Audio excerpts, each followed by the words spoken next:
Shrimad home remedies में आपका स्वागत है। और हम आपको बताएंगे कि लोग एक दूसरे को किस क्यों करते हैं। मतलब इंसान एक दूसरे को किस क्यों करते हैं। किस करने के दौरान और किस ना करने के दौरान भी अधिकतर लोग के मन में एक ख्याल ज़रूर आया होगा कि हम लोग किस क्यों करते हैं।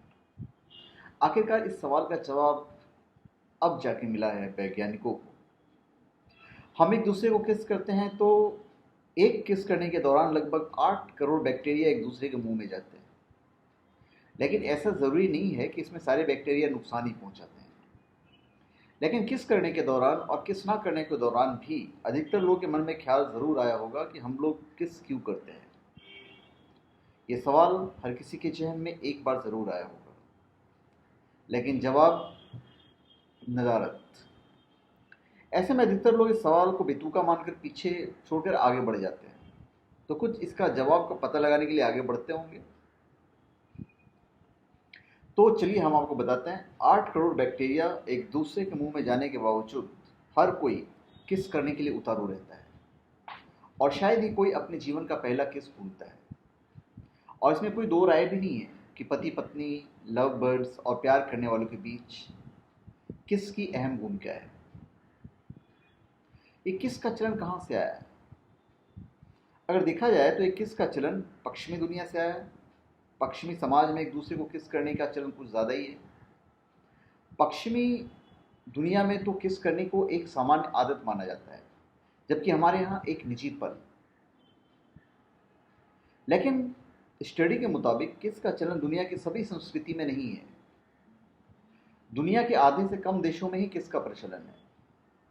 और इसके अलावा किस का चलन जानवरों की दुनिया में भी दुर्लभ है। मतलब जानवरों की दुनिया में किस नहीं होता है। जानवर शायद ही एक दूसरे को किस करते हैं। ऐसे में सवाल उठना लाजमी है कि किस करने के व्यवहार का चलन क्यों और क्या है। अगर यह करना दाम्पत्य जीवन के लिए इतना ही उपयोगी है तो फिर ये जानवरों की दुनिया में क्यों नहीं होता, या फिर सभी देश के लोग ऐसा क्यों नहीं करते। जबकि हकीकत यह है कि अधिकतर जानवर किस नहीं करते और ना ही सारे इंसान। अभी नए अध्ययन के हिसाब से दुनिया की 168 मतलब 168 संस्कृतियों का अध्ययन किया गया है, जिसमें केवल 46% संस्कृतियों में लोग रोमांटिक पलों में अपने साथियों को किस करते हैं।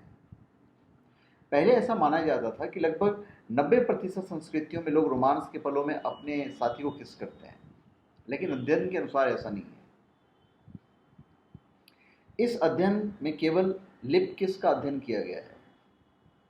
इन अध्ययनकर्ताओं को कई आदिम समुदाय के लोगों में लिप किस करने के कोई सबूत नहीं मिले। ब्राजील के मेहिनाकू जनजातीय समुदाय में इसे अशिष्टता माना जाता है। ऐसे समुदाय आधुनिक मानव के सबसे नज़दीक पूर्वक माने जाते हैं। इस लिहाज से देखें तो हमारे पूर्वजों में भी किस करने का चलन शायद नहीं रहा होगा। तो इस अध्ययन दल के प्रमुख और लॉस वेगास यूनिवर्सिटी के प्रोफेसर विलियम जॉन कोवयाक के मुताबिक ये सभी मानवों के स्वभाव में नहीं है। हिंदुओं में 3500 साल पुरानी है यह संस्कृति। इस अध्ययन में शामिल एक शोधकर्ता प्रोफेसर विलियम जॉन कोवयाक के अनुसार किस करना पश्चिमी सभ्यता की देन है, जो कि एक पीढ़ी से दूसरी पीढ़ी में जाती रही। जबकि ब्रिटेन के यूनिवर्सिटी ऑफ ऑक्सफोर्ड के प्रोफेसर राफेल वुल्डास्कर की कहते हैं कि किस करना हाल फिलहाल का चलन है। जबकि हिंदू संस्कृति में किस की प्रक्रिया सबसे पुरानी उदाहरण है। हिंदुओं की वैदिक संस्कृति में मिलता है, जो करीब 3500 साल पुराना है। ऐसे में ये भी कह सकते हैं कि किस करने का अंदाज शायद हिंदुस्तान से पूरी दुनिया में गया हो। मिस्र में आलिंगन करना बहुत महत्वपूर्ण था। मिस्र की पुरानी संस्कृति में लोग किस करने की बजाय आलिंगन कर एक दूसरे के करीब आते थे और अपना प्यार जताते थे। ऐसे में सवाल पैदा होता है कि किस करना एक प्राकृतिक प्रक्रिया है या आधुनिक इंसानों ने इसकी खोज की है। मानव के बुजुर्ग चिंपांजी को माना जाता है। जॉर्जिया अटलांटा स्थित एमर यूनिवर्सिटी के जीव विज्ञानी फ्रांस टिवाल के अनुसार चिंपांजी एक दूसरे से लड़ने झगड़ने के बाद एक दूसरे को किस करते हैं या एक दूसरे को हग करते हैं। लेकिन चिंपांजियों में किया गया ये किस रोमांस का हिस्सा नहीं होता था। वहीं चिंपांजी की प्रजाति बोनोबो में चिंपांजी कई मौकों पर एक दूसरे को किस करते हैं और किस करते वक्त जीभ का इस्तेमाल करते हैं, लेकिन उनमें भी किसिंग की प्रवृत्ति का रोमांच से कोई लेना देना नहीं है। तो सवाल अब यह है जिसका जवाब 2013 में वोल्डारस्की के अध्ययन में मिलता है। इस अध्ययन के किस करने की जो प्रवृत्ति है उस पर विस्तार से अध्ययन किया गया है। उनके अनुसार सैकड़ों लोगों से पूछा गया कि वे जब एक दूसरे को किस करते हैं तो क्या खास महसूस करते हैं।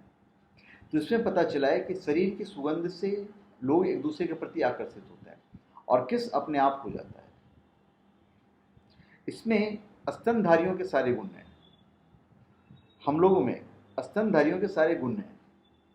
इसमें साथ ही साथ हमने कुछ ऐसी चीज़ें जोड़ ली हैं तो हम कह सकते हैं कि किस लोगों को एक दूसरे के करीब लाता है। तो धन्यवाद। आप हमारे चैनल पे सब्सक्राइब करें और अपने कमेंट दीजिए। धन्यवाद।